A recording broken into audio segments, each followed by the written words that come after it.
Hey everyone, I am your host, Brandon Gans. Welcome to another episode of Badges to Briefcases, our Gans Law podcast. I've got a very special guest today, someone I've been trying to get on the show for a long time. His name is Joey. He is a promoter for events and parties within the Orlando area with NFT. Never forget this. And as a host, I always have great questions. I have a lot of questions for you today, Joey. Well, today we're going to switch it up, and I want to be asking you the questions. So, all right. So, my name is Joey, and I throw some of the biggest parties in Central Florida. And I just want to set some things straight and ask a lawyer here, or an attorney? Yeah, criminal defense attorney. Perfect. You got it. All right.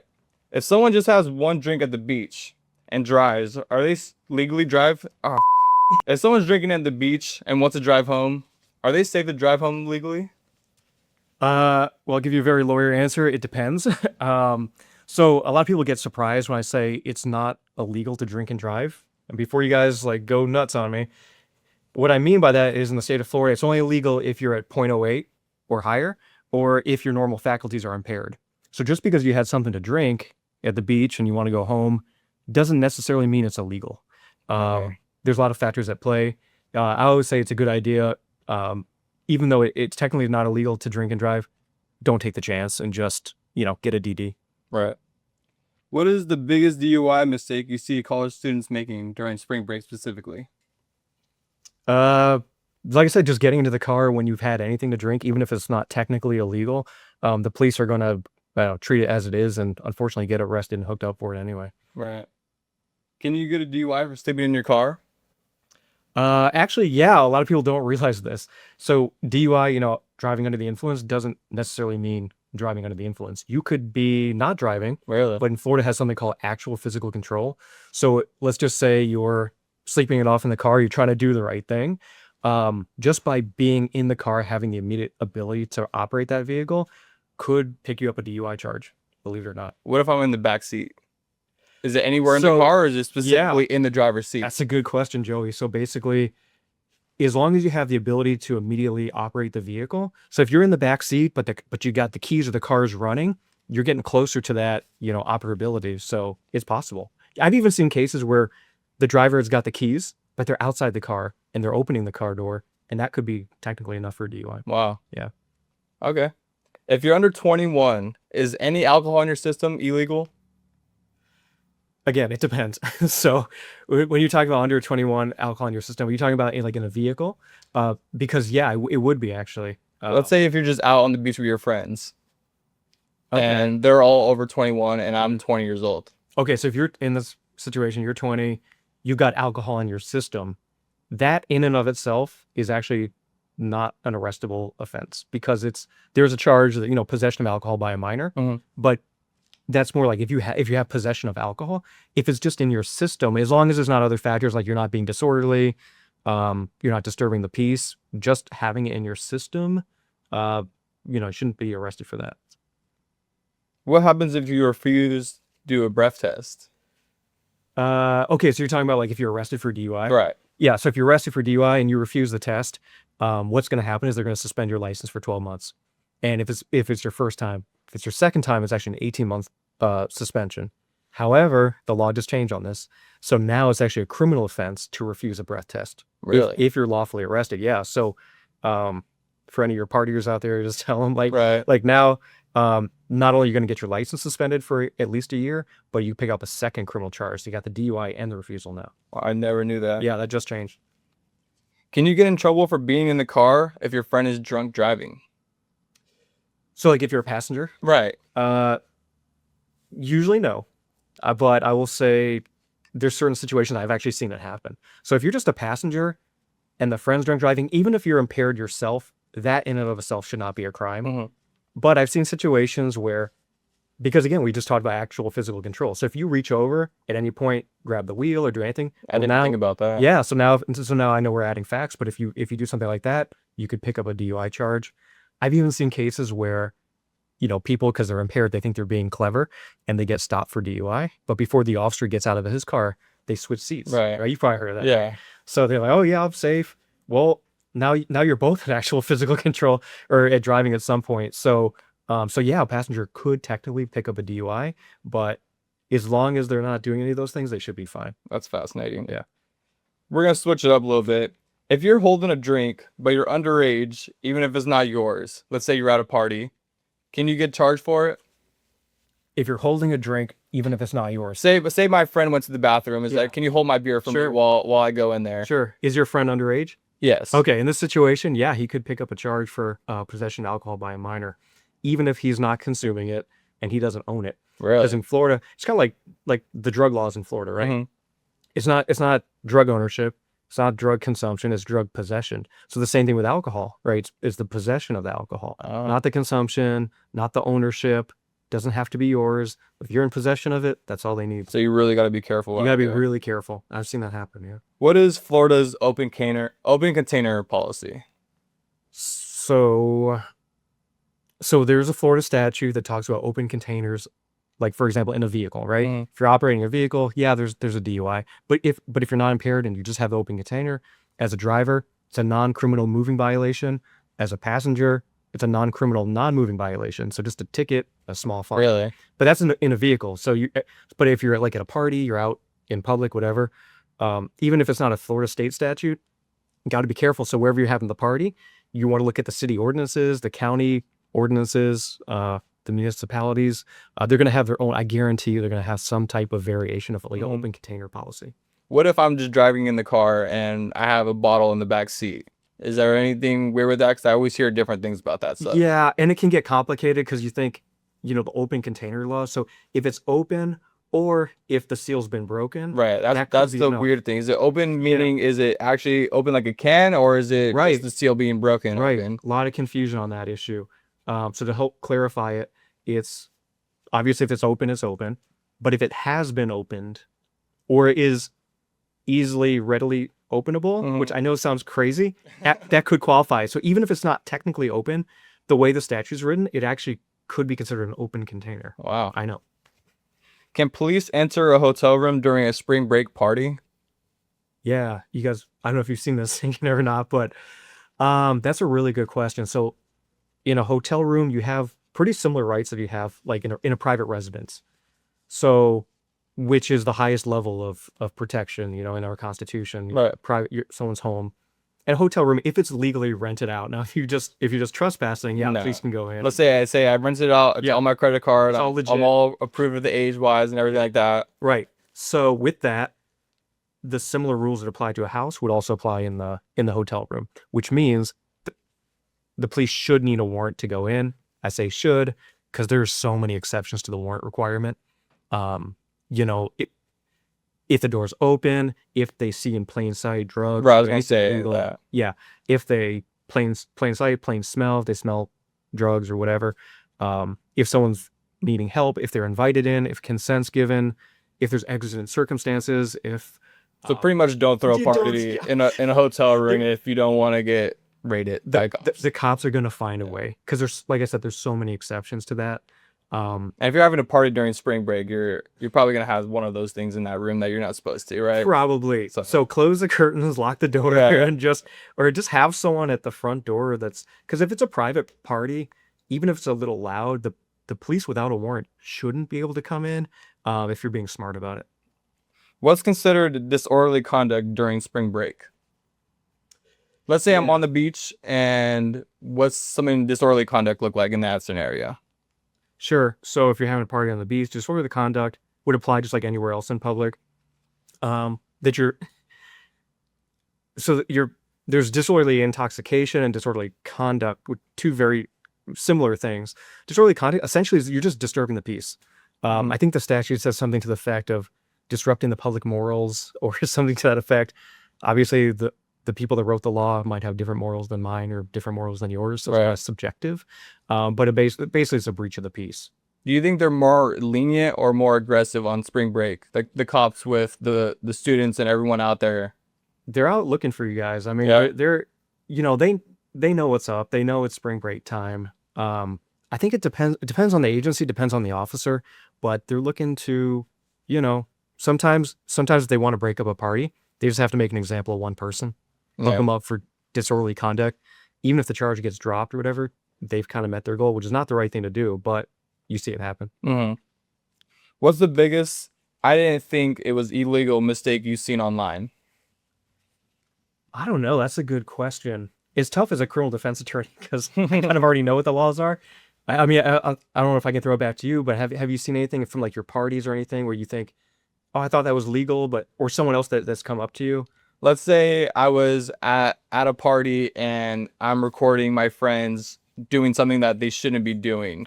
That's obviously, is that something that I shouldn't be putting online, or is that gonna put me in trouble just because they're doing something wrong? That's actually a really good question. So yeah, so would you have any like criminal exposure? Just if you're not participating, I'm not participating. I'm whatever- just simply recording it, whatever and then this posting illegal- it on Right. social media. So even if they're doing something illegal, as long as you're not participating or being a principal to the criminal act or aiding and abetting that person after the fact, you should be fine. Obviously, without knowing the exact situations, right, say, yeah, it's a but little hard. so Florida has like a principal theory. So even if you're not the one doing the actual criminal act, if you participate in any way, you could be charged as if you had committed that act. But just an innocent bystander videotaping it, you should be fine. Right.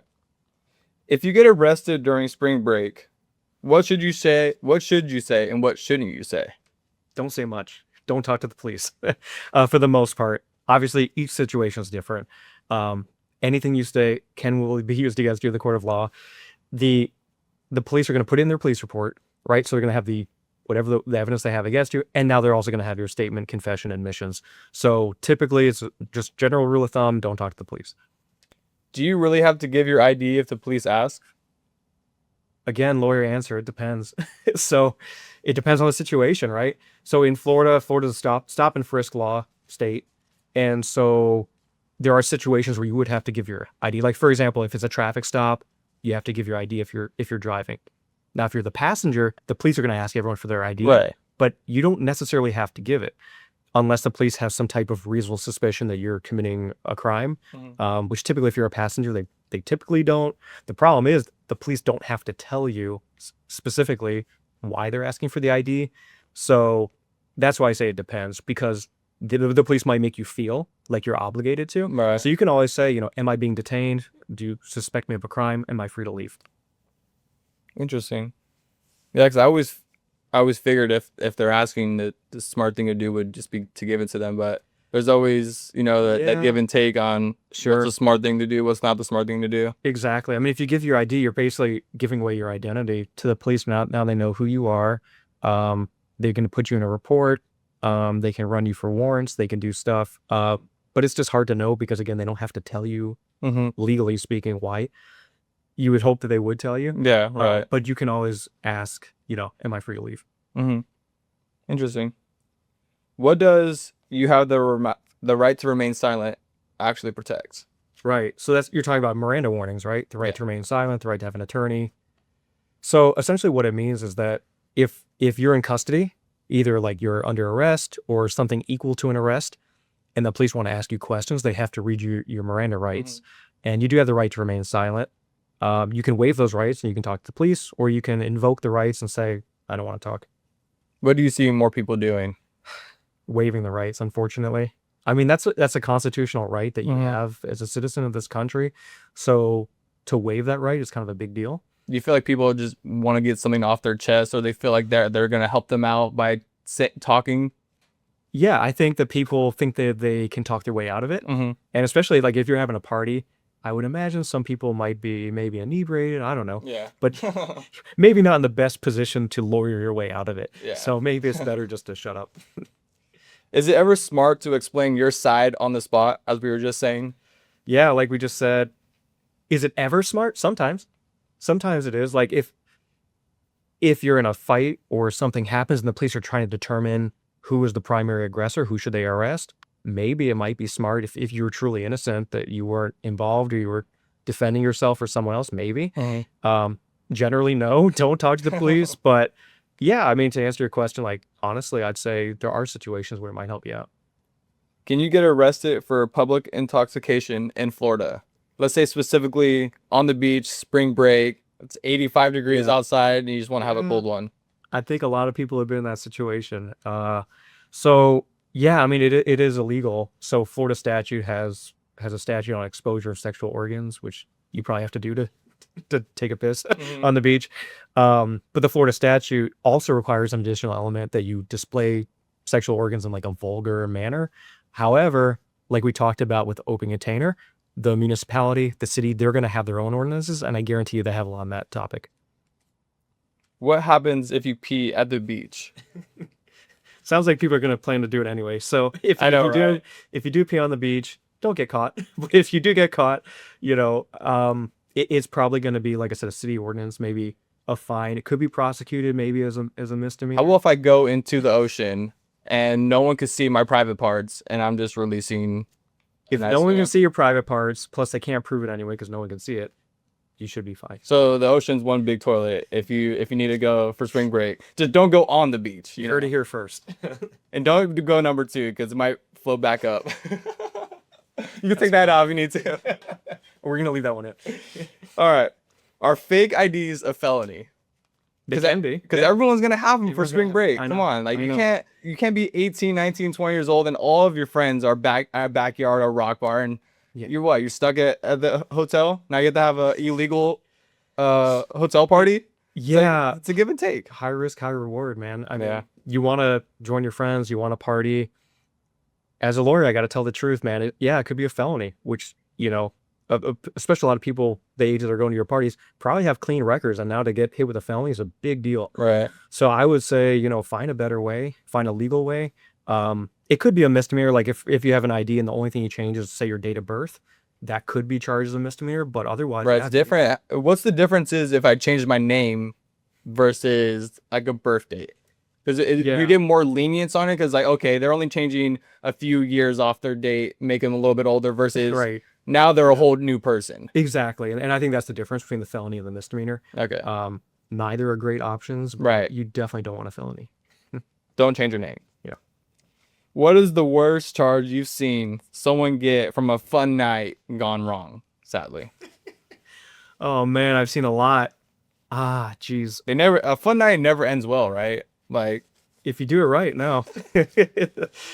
But look, I was like not giving legal advice today or telling you what to do, what not to do. But yeah, I've seen people like they get pulled over for DUI. Hey officer, why am I being stopped? Well, you're driving. What's wrong with my driving? You're driving on the sidewalk. So I've seen cases where like people don't even realize. Yeah. I mean, so just like I would say, avoid the whole thing. Like, go have a fun time. You can have a good party without breaking the law. 100%. And I'm here in case it does go south, but hopefully with this advice, that won't happen for anyone. Our last little bit that we have going on, we have a rapid fire. So what is the biggest spring break myth? Probably a lot of them. Gosh, I don't What know. what would be the first one that comes to your mind? The myth, maybe like you said earlier, like That well, we I'm get just- more leniency because everyone else is doing yeah, it? everyone's doing it, right? That guy's doing it. Why me? Yeah. Why officer? Why are you picking on me? The law doesn't matter, right? Ignorance of the law is no defense. The fact that everyone else is doing it, like speeding, Yeah. officer, everyone else was No speeding. different. Well, I can only stop one car, and that was you Exactly. today. So Exactly. sorry about your luck. What's one mistake that ruins someone's future? But picking up a criminal charge, especially a felony. So unless it gets dismissed, so I'd say just like I said, be safe, do your best to follow the law, and have a good time without. And a felony stays on your record If for how it's, long or if it's not dismissed for life, for life, right? it's real. Follows you around. What's one thing every college student should know before going out?